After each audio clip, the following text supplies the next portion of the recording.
വല്ലയിടത്തും ചെന്ന് ഇടിച്ചേ തല പൊട്ടണ്ടാന്ന് എഴുതി പിടിച്ചതാ. എന്റെ തല പൊട്ടിയ നിനക്ക് എന്താടാ? മര്യാദക്ക് സംസാരിക്കണം കേട്ടോ. അപ്പൊ നീ എന്നെ മര്യാദ പഠിപ്പിക്കാൻ വന്നിരിക്കാണല്ലേ? കള്ളു കുടിച്ചാലേ അച്ഛനെ വിളിച്ചോളൂ. മേടിച്ചെന്നാണല്ലോ എനിക്ക് കള്ള്. വിളിച്ചോണ്ട് പോ മോളെ. അച്ഛൻ വന്നതാ. അച്ഛൻ കഥ കളിക്കണ്ട. എന്തിനാ അച്ഛനോട് വഴക്കുണ്ടാക്കിയ? അച്ഛനോ? ആരുടെ അച്ഛനടി?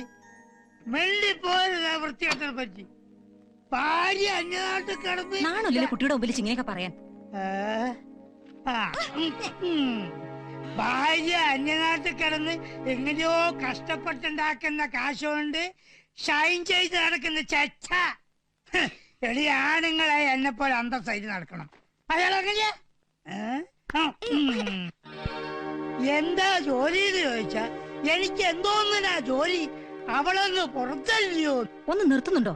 അടുത്ത വീട്ടിലെ കാളുള്ളതാ. രാവിലെ ജോലിക്ക് പോകുമ്പോ എന്ത് മാന്യനാ ആ ശിവരാമൻ സാറ്. സന്ധ്യയായ 4 കാലേ വന്ന് കേറും. സുമതയുടെ ഒരു ഗതികേട്. ചേട്ടനൊന്ന് ഉപദേശിച്ചൂടെ? എന്നിട്ട് വേണം അയാളുടെ വായിരിക്കുന്ന തെറി ഞാൻ കേൾക്കാൻ. ഇതൊക്കെ സ്വയം തീരുമാനിക്കേണ്ട കാര്യങ്ങളാ. അവസാനം സഹിയായിട്ട് അവളെന്തേലും അക്രമം കാണിക്കുന്ന എനിക്ക് പേടി. ഇതെന്താ ആളെ കാണാത്തേന്ന് വിചാരിച്ചിരിക്കാതെ വായിരിക്കും. സത്യം പറയാലോ, ആനന്ദം വരുമ്പോ മാത്രം ഇവിടെ TV ഓൺ ചെയ്യാറ്.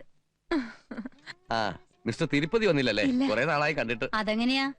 രാത്രി 12 മണിയെങ്കിലും ആവില്ലേ പുള്ളിക്കാരൻ വരാൻ? രാവിലെ 5 മണിക്ക് പോവുകയും ചെയ്യും. അല്ലേ ആനന്ദം? കുറെ നാളായി ഞാനും ചോദിക്കണമെന്ന് കരുതിയതാ, എന്തിനാ പുള്ളിക്കാരൻ ഇത്രയും ദൂരെ പോയി കച്ചവടം ചെയ്യണമെന്ന്. അതൊരു വാശിക്ക് വേണ്ടിയാ. എന്ത് വാശി? ചേട്ടന്റെ മൂത്തവരായി 4 ആണുങ്ങളാ ഉള്ളത്. എല്ലാവർക്കും കൂടി ഒരു പലചരക്കട ഉണ്ടായിരുന്നു. ചേട്ടന്റെ അച്ഛന്റെ മരണശേഷം സ്വത്തിന് വേണ്ടി തല്ലു തുടങ്ങി. ആരും വിട്ടുകൊടുത്തില്ല. അവസാനം ആ കട 5ആയിട്ട് ഭാഗിച്ച് ഓരോരുത്തരും ഓരോ ഭാഗത്ത് കച്ചവടം തുടങ്ങി. അങ്ങനെയാണെങ്കിൽ അങ്ങേർക്ക് എപ്പോഴെങ്കിലും വരികയും പോവുകയും ചെയ്യാലോ. പക്ഷെ ചേട്ടാനിമാരുടെ തർക്കം ഇതുവരെ മാറിയിട്ടില്ല. ആരാണ് ആദ്യം കട തുറക്കുന്നത്, അവസാനം കടയടയ്ക്കുന്നതിനുള്ള മത്സരത്തിലാണ് അവരിപ്പോഴും. എനിക്കിതിൽ വലിയ താല്പര്യമൊന്നുമില്ല. നിങ്ങൾ കാണും. ഒരു കാര്യം ഞാൻ പറയാം. നിങ്ങൾ രണ്ടുപേരും ഒന്നിച്ച് നിൽക്കുന്ന കണ്ട സത്യം പറഞ്ഞ സഹിക്കില്ല. അങ്ങേർക്ക് അത്രയും പ്രായമൊന്നും ആയില്ലല്ലോ. ഈ ഭസ്മക്കുറിയും പാണ്ടിക്കെട്ടും ഒക്കെ ഒന്ന് മാറ്റാൻ നിനക്ക് പറഞ്ഞൂടെ? ഈ പിശുക്കൊക്കെ കളഞ്ഞ് മറ്റുള്ളവരെ പോലെ മോഡേൺ ആയിട്ട് ജീവിക്കാൻ നിനക്കും ആഗ്രഹമില്ല. അറ്റ്ലീസ്റ്റ് ഒരു TV എങ്കിലും മേടിച്ചു തരാൻ പറഞ്ഞൂടെ നിനക്ക്? ഓട്ടോറിക്ഷക്കാരന് പോലും കാശ് കൊടുക്കാത്ത ആളാണ് ഇനി TV വാങ്ങാൻ പോണത്. സാറേ സ്ഥലമായി.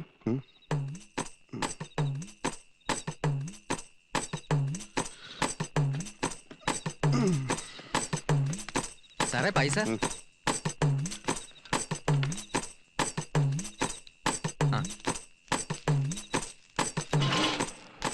ഇന്നലെ രാത്രി ഇയാൾ ഞങ്ങളുടെ ബെഡ്റൂമിൽ ഒളിഞ്ഞു നോക്കി. അതേനെ. വെറുതെ നിങ്ങൾ കാര്യം അറിയാതെ വെറുതെ നുണ പറയരുത് കേട്ടോ. ഞങ്ങൾക്ക് നുണ പറഞ്ഞിട്ട് എന്താ കാര്യം? നിങ്ങൾ ഉദ്ദേശിക്കുന്ന ആളല്ല. നിങ്ങൾക്ക് ആള് തെറ്റിയതാ. അത് തനിക്ക് എങ്ങനെ അറിയാം? എന്റെ ബന്ധു അയാള്. അപ്പൊ താനും ഇയാളെ പോലെ അല്ലെന്ന് ആര് കണ്ടു? അയ്യേ, ഞാൻ അങ്ങനത്തെ ടൈപ്പ് ഒന്നുമല്ല. കഴിഞ്ഞത് കഴിഞ്ഞു. എനിക്കൊരു അവസരം കൂടി തരും. ഒന്ന് സംസാരിക്കാനാണെന്ന്. ഞാൻ സെക്കൻഡ് ഷോ സിനിമ കഴിഞ്ഞ് വീട്ടിൽ പോണ വഴിക്ക് എനിക്ക് വെള്ളം താഴ്ച്ചു. രാത്രി 2 മണിക്ക് ബെഡ്റൂമിൽ ഒളിച്ചു നോക്കിയാണോ വെള്ളം ചോദിക്കുന്നത്? ഞാൻ അടുക്കളയാണെന്ന് വിചാരിച്ച് അവിടെ ചെന്ന് നോക്കിയപ്പോ ഇവര് രണ്ടുപേരും അവിടെ കിടക്കണു. അപ്പൊ ഞാൻ എന്റെ ദാഹം അടക്കി തിരിച്ചു പോരാന്ന് വിചാരിച്ചപ്പോ ഇവരെല്ലാവരും കൂടി എന്നെ കെട്ടിയിട്ടു. എങ്ങനെ കെട്ടിയിട്ടു? ഇതാണ് സത്യം. ഞാൻ പറഞ്ഞത് സത്യം അല്ലെങ്കിൽ എന്നെ കെട്ടിയിട്ടുള്ള ഈ തെങ്ങുമേലുള്ള തേങ്ങ മുഴുവനും എന്റെ തലയിൽ വീണ് ഞാൻ ചത്തുപൊക്കോട്ടെ.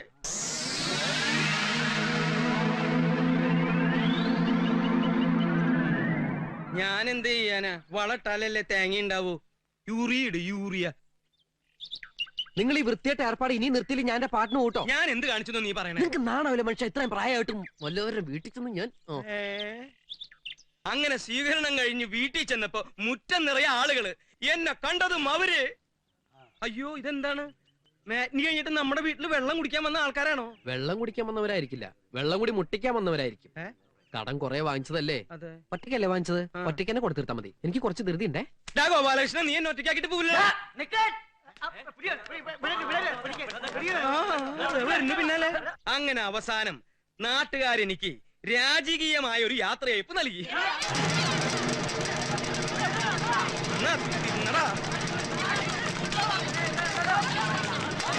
ഇത്രേ ഓട്ടുണ്ടെങ്കിൽ വല്ല ഏഷ്യാഡിന് പോയി ഒരു മെഡലെങ്കിലും വാങ്ങിച്ചോളാം.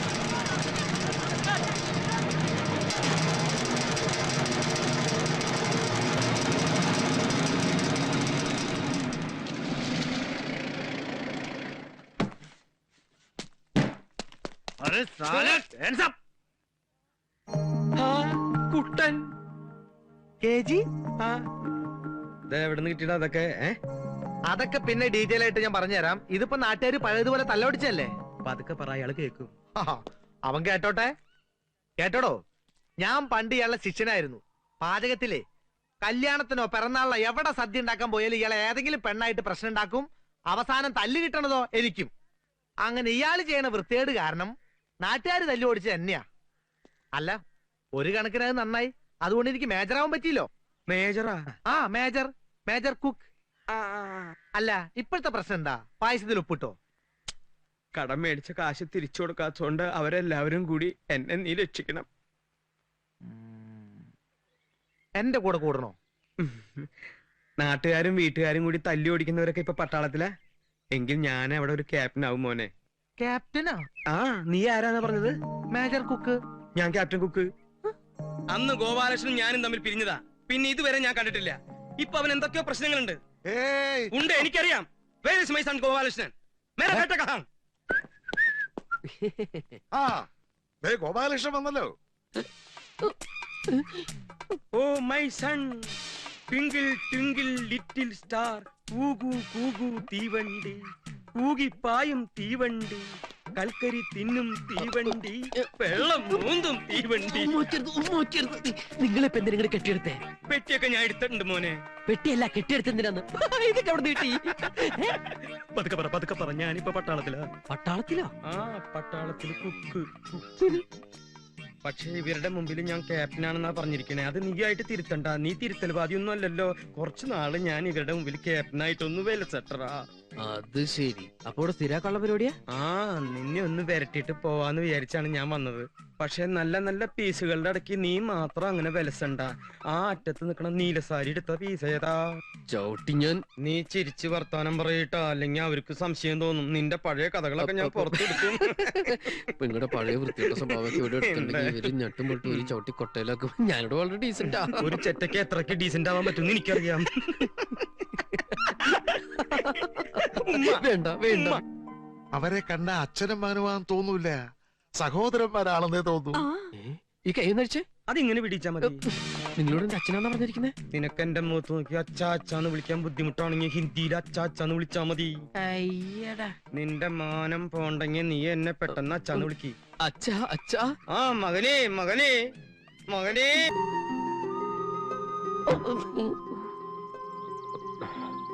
ഓ, ബലിത ബിന്ദുക്കൾ. കാമുകൻ കാമുകിയാട്. കരളെ, നീ എന്റെ ഉള്ളിൽ അഗ്നിയായി പടർന്നു കഴിഞ്ഞു. കാമുകി, സാരമില്ല, എന്റെ അച്ഛന് ഫയർഫോഴ്സിലാണ് ജോലി. നല്ല തമാശ. ഞാനെന്ന് ലിഫ്റ്റിൽ വെച്ച് എന്റെ കഥ മുഴുവൻ പറയാന്ന് പറഞ്ഞപ്പോ രാധികയല്ലേ വേണ്ടെന്ന് പറഞ്ഞു. ഇനിയെങ്കിലും ഞാൻ പറയുന്ന ഒന്ന് മനസ്സിലാക്കണം. പറയുമ്പോ എല്ലാം തുറന്നു പറഞ്ഞല്ലോ. ആ മനുഷ്യൻ എന്റെ അച്ഛനല്ല. അച്ഛൻ എന്ന് വെച്ചാ വകയിലുള്ള ഒരു അച്ഛനാ. ഞാനും ആ മനുഷ്യനും തമ്മിലുള്ള ബന്ധം അത് രാധികയ്ക്ക് പറഞ്ഞാൽ മനസ്സിലാവില്ല. എന്റെ ജീവിതത്തിൽ ഒത്തിരി കടപ്പാടുണ്ട് ആ മനുഷ്യനോട്. പലപ്പോഴും ഇതെല്ലാം രാധികയോട് തുറന്നു പറയണമെന്ന് ആഗ്രഹിച്ചിട്ടുണ്ട്. പക്ഷെ ഓരോരോ സംഭവങ്ങള് നമ്മളെ പരസ്പരം അകറ്റിക്കൊണ്ടിരുന്നു. രാധിക നല്ല കുട്ടിയാണ്. നമ്മൾ തമ്മിലുള്ള പ്രശ്നങ്ങൾ നമ്മൾ മാത്രം അറിഞ്ഞ പോരെ. അതിനിടയിലേക്ക് എന്തിനാണ് ആ കിളവിയെ കൊണ്ട് നിങ്ങോട്ട് കെട്ടിയെടുത്തത്? എന്റെ അച്ഛന്റെ പ്രായമുള്ള അങ്ങേരെ തല്ലിയപ്പുണ്ടല്ലോ, എന്റെ കാലം അന്ന് തരിച്ചു വന്നതാ ഒറ്റ ചവിട്ട് കൂട്ടാൻ. വൃത്തികെട്ട തള്ള. അതിന്റെ മോന്ത കണ്ടാ മതി, പട്ടി കഞ്ഞോളം പോലും കുടിക്കില്ല. ജാമ്പോന്റെ കാലത്തുള്ള മോറിസ് മൈനറിന്റെ മോച്ചായുള്ള ആ തള്ളയൊക്കെ കൊണ്ട് വല്ല എല്ലു പിടിക്കും കൊടുക്കണം. അല്ലെങ്കിൽ വല്ല ചാക്കിലും കെട്ടി അവരെ വല്ലവരുടെ കെട്ടിടം പണിയിനടുത്ത് കൊണ്ടുപോയിട്ട് ഈ കഴുത്ത് ഞെരിച്ച് പിരിച്ച് വായിൽ ഓലപ്പടക്കം വെച്ചിട്ട് ചാക്കിനെ കെട്ടി മുറുക്കി ഈ പൈലക്കടിക്കലോ അതിന്റെ അടിയിൽ കൊണ്ടുപോയി വെച്ചിട്ട് ഇങ്ങനെ ഇടിച്ചിടിച്ച് ഞെക്കി അവരുടെ ചോര പിഴിഞ്ഞെടുത്ത്. എടാ, ഞാൻ ഇവിടെ തന്നെ ഉണ്ടടാ. നിന്നെ എന്തെങ്കിലും എന്റെ കൈ കിട്ടും. കോളേജ് കേസാ പോയി. എനിക്ക് ബസ് കാണാ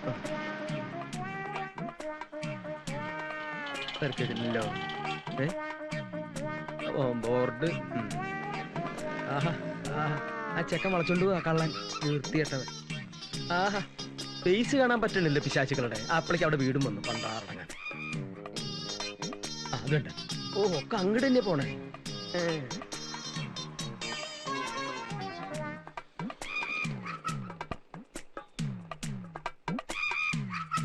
ഇതേതാ ഈ പിശാച്ച്? ഞാനാ. ഇതീ കൂടെ നോക്കുമ്പോ നിന്റെ മുഖം ഭയങ്കര മോശട്ടോ. നീ നോക്കി. നോക്കട്ടെ. ശരിയാ, ഭയങ്കര ബോറ. അതെ മതി. അതെ, ഫ്ലാറ്റില് മാത്രല്ല ചുറ്റുവട്ടത്തും നല്ല കളറുകളാ. ഇതൊക്കെ കണ്ട പിന്നെ എങ്ങനെയാ ഇവിടുന്ന് പോവാൻ തോന്നുക? ഞാൻ ഒരു കാര്യം ആലോചിക്കുക, ലീവ് ഒന്ന് എക്സ്റ്റെൻഡ് ചെയ്താലോ? ഒരു എക്സ്റ്റൻഷനും വേണ്ട. ദേ ഉള്ള നേരത്തെ സ്ഥലം കാലിയൊക്കെ നോക്കി. ദേ അവള് മിക്കവാറും വീഴും ട്ടോ. ശരിയാ, ഒരു കിളവിയാ, പെട്ടെന്ന് വീഴാൻ സാധ്യത. അതല്ല, അതിന്റെ അപ്പുറത്തുള്ള പീസ്, ചുമന്ന ജാക്കറ്റ്. എന്റെ ദൈവമേ, കോളേജ് വിട്ടു. നമുക്ക് രണ്ടാൾ കൂടിയിട്ട് ആ കോളേജ് പിള്ളേരുടെ ഇടയക്കോടെ ഒന്ന് കറങ്ങിട്ട് വരാടാ. ഇതൊക്കെ ഒരു രസല്ലേ? ഞാനിതിലൊന്നിനെ പൊക്കട്ടെ. പൊക്കാൻ ഇയാൾ ആര് ക്രെയിനോ? എന്റെ വായുന്നോലും കേട്ടണ്ടല്ലോ. എന്റെ കർത്താവേ, ഇങ്ങനൊരു അപ്പനും മോനോ?